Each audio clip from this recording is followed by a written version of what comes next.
segunda metade do século XIX foi um período dinâmico na política mundial e dos Estados Unidos da América, e para os Estados Unidos marcou a mudança de sempre olhar para dentro para começar a desempenhar um papel muito mais robusto no palco internacional.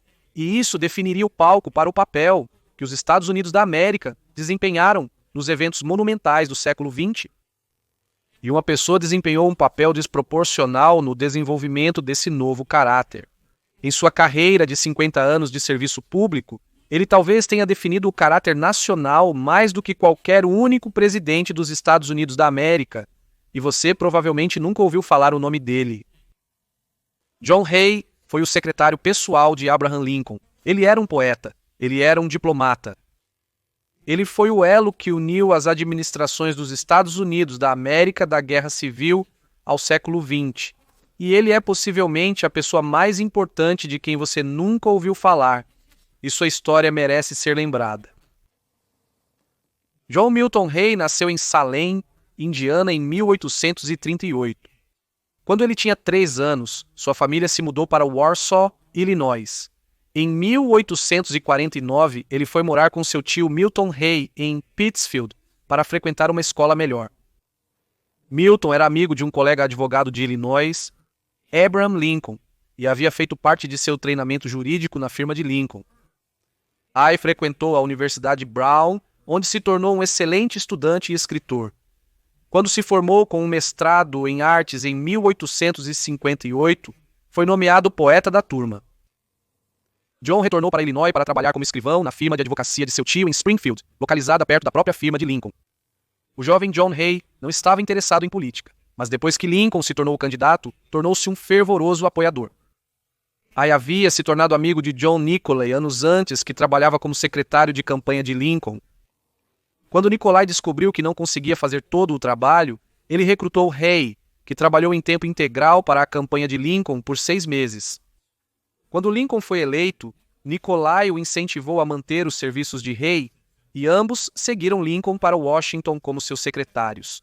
Eles compartilhavam um único quarto na Casa Branca. Lincoln trabalhava longas horas, às vezes dias de 14 horas, e seus secretários também. Eles combinaram o papel de chefe de gabinete, secretário de imprensa e porteiro do presidente.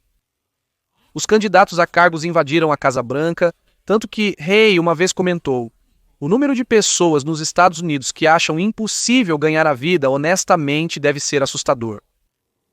Nicolay era conhecido por seu mau humor e era chamado de Bulldog na Casa Branca. Mas Hay era amigável, um ótimo conversador e frequentemente sorridente. Um observador descreveu Hay como um jovem simpático que infelizmente parece ter cerca de 17 anos e está oprimido pela necessidade de se comportar como se tivesse 70. Ele se tornou um amigo próximo do filho de 17 anos de Lincoln, Roberts. Um historiador descreveu Hay como o propagandista de Lincoln, e ele frequentemente escrevia artigos anônimos que apoiavam as visões da administração ou distorciam notícias ruins. Após a derrota da União na Batalha de First Manassas em julho de 1861, Hay estava em Washington para observar multidões de soldados, alguns sem nada além de seus uniformes sujos e desgastados, recuando para Washington. Mas nos jornais ele disse que era apenas uma vitória de números vastamente superiores sobre alguns regimentos segmentares, e que não havia nada nisso além das vidas perdidas e das vidas que deveriam ser perdidas para compensar. Willie Lincoln morreu no início de 1862 e o luto de Abraham foi enorme. Ele encontrou algum consolo em seu jovem secretário Hay, pensando nele, se não como um filho substituto, então como um jovem que despertou uma forma mais elevada de cuidado parental no presidente. Os contemporâneos concordaram com um dizendo que Lincoln o amava como um filho. Lincoln era próximo de seus secretários e passava todos os minutos com um ou ambos. Ele os visitava e contava histórias quando estava acordado à noite, e o pouco de leveza que podia entrar na Casa Branca muitas vezes vinha de Hay, contando piadas e a risada estrondosa de Lincoln. Hay e Nicolay estavam com Lincoln quando ele fez o discurso de Gettysburg. Lincoln enviou Hay por todo o país durante a guerra em missões para ele mesmo e para o exército, e no final da guerra, ele era um coronel brevet. Uma vez que Lincoln foi reeleito com segurança e a guerra parecia prestes a terminar em breve, Hay e Nicolay pediram ao presidente novos empregos. Nicolay desejava que Mary e Hay encontrassem novas experiências. Mary Lincoln também buscava a saída deles, pois frequentemente batiam de frente. Os secretários a chamavam de fera. Lincoln os nomeou ambos para a delegação dos Estados Unidos da América para a França. Hay estava na Casa Branca com Robert quando Abraham e Mary foram ao Teatro Ford em 14 de abril de 1865. Eles correram para o lado dele depois que ele foi baleado e permaneceram lá a noite toda até ele morrer. Hay disse que um olhar de paz indescritível atravessou suas feições desgastadas no momento da morte. Hay levou a perda muito a sério. Em uma carta de 1866, ele disse que Lincoln era o maior personagem desde Cristo. Ele passaria o resto de sua vida lamentando o homem que o colocou em um curso para o resto de sua vida. Por alguns anos, Hay serviu em equipes diplomáticas na Europa, na França e em Viena, com cargas de trabalho leves que lhe permitiam viajar. Em 1871, ele serviu na Espanha sob o presidente Grant. Ele também começou a trabalhar com o New York Tribune de Horace Greeley, então o jornal de maior circulação no país. Ralph Waldo Emerson brincou que Greeley fazia todo o pensamento teórico de seus leitores por $2 por ano. Hay começou escrevendo editoriais e Greeley logo o declarou o melhor que ele já havia contratado. Ele relatou sobre o grande incêndio de Chicago e entrevistou a Sra. O'Leary, cuja vaca supostamente chutou o cordeiro que derramou o querosene que incendiou a palha que queimou Chicago.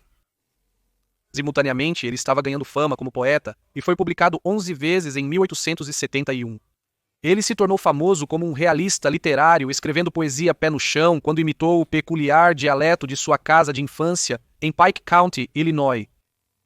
Uma de suas mais populares era chamada Jim Bludso, sobre um engenheiro de barco a vapor com 2 esposas que não eram santas, mas que sacrificou sua vida lutando contra o fogo na sala de caldeiras para salvar a vida dos passageiros do barco.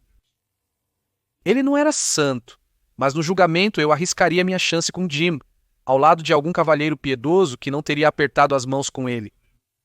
Ele viu seu dever como algo certamente certo, e foi atrás disso ali mesmo, e Cristo não vai ser muito duro com um homem que morreu pelos homens. Embora fosse conhecido como um imenso favorito das damas, Hay permaneceu solteiro até conhecer Clara Stone em 1872, filha de um magnata rico das ferrovias de Ohio. Foi amor à primeira vista. Eu fui derrubado, escreveu Hay. Há apenas uma e uma é suficiente.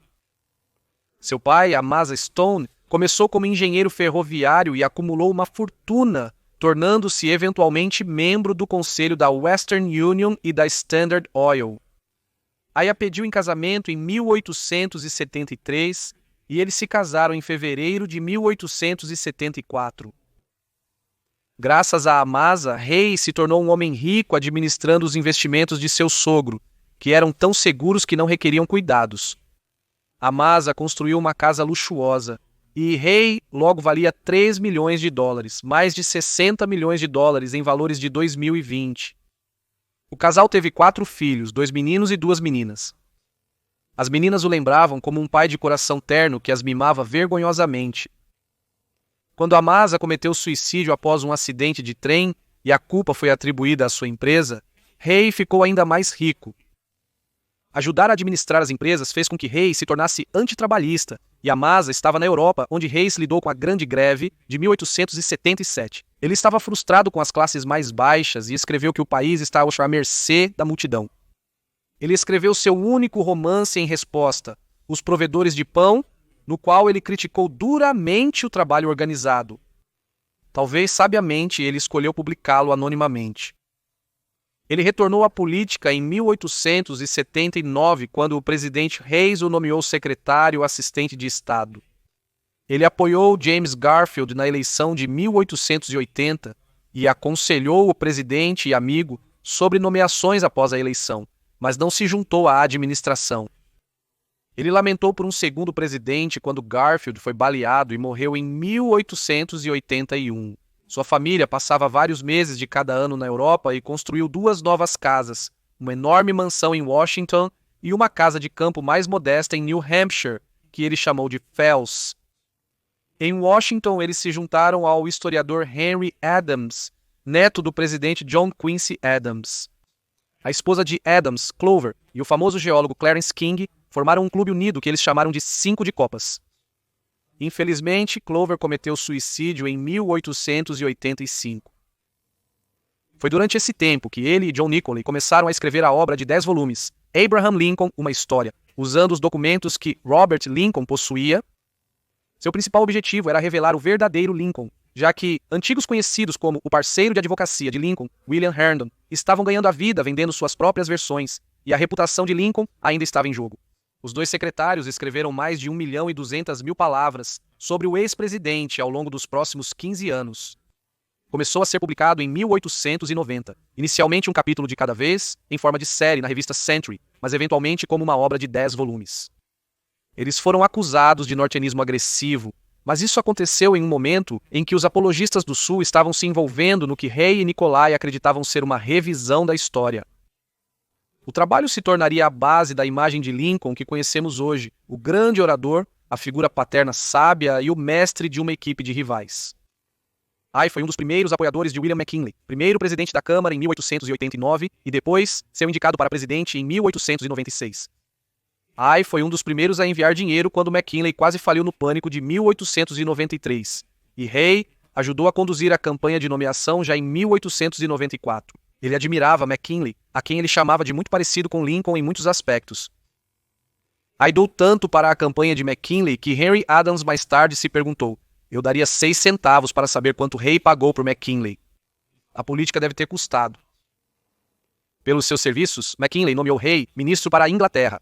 Ele era muito querido na capital e a rainha Victoria o chamou de o mais interessante de todos os embaixadores que eu conheci. Quando John Sherman deixou seu cargo como secretário de Estado, McKinley convidou Hay com prazer para ocupar seu lugar. Os Estados Unidos da América acabaram de vencer a guerra hispano-americana rapidamente e facilmente, e o que restava era desmantelar o Império Espanhol. Como secretário, Hay concluiu tratados que deram controle dos Estados Unidos da América sobre as Filipinas, Guam e Porto Rico. Ele também chegou a um acordo com a Inglaterra na Alemanha para garantir a Samoa Americana. Ele também apoiou uma China livre de colonialismo e apresentou a Nota da Porta Aberta em setembro de 1899, que exigia comércio livre de impedimentos para todas as nações do Pacífico. A política da Porta Aberta protegeu o comércio, mas também a soberania chinesa, buscando um caminho do meio que impedisse a China de ser controlada por qualquer potência europeia única. Os chineses não eram acomodados. O sentimento anti-estrangeiro era generalizado, especialmente com os punhos da harmonia justa, ou os Boxers. A rebelião dos Boxers cresceu rapidamente e logo missionários foram mortos, e as legações estrangeiras sitiadas. Quando a Força Multinacional de Socorro foi enviada, Hay temeu que a Europa tivesse decidido conquistar o país. Ele trabalhou com um ministro chinês em Washington para ajudar a estabelecer uma resolução para o conflito em que a China não perdeu território para a Europa. Theodore Roosevelt substituiu o vice-presidente morto de McKinley para a eleição de 1900, que eles ganharam facilmente, mas o novo século traria tragédia para John Hay.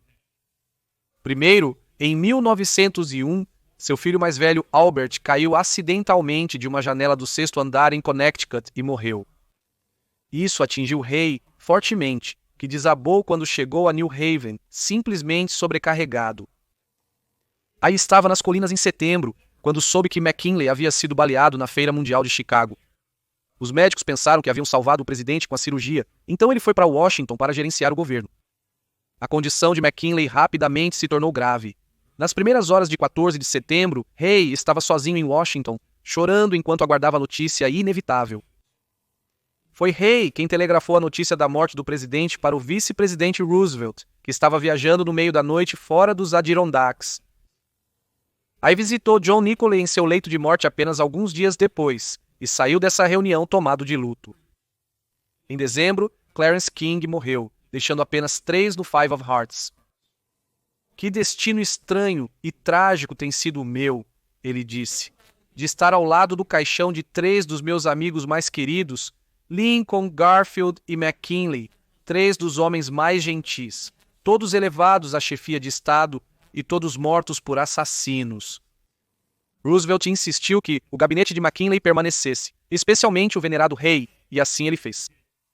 Ele negociou um tratado que encerraria desacordos sobre as fronteiras mais ao sul do Alasca e trabalhou para finalmente garantir os direitos americanos ao que se tornou o Canal do Panamá.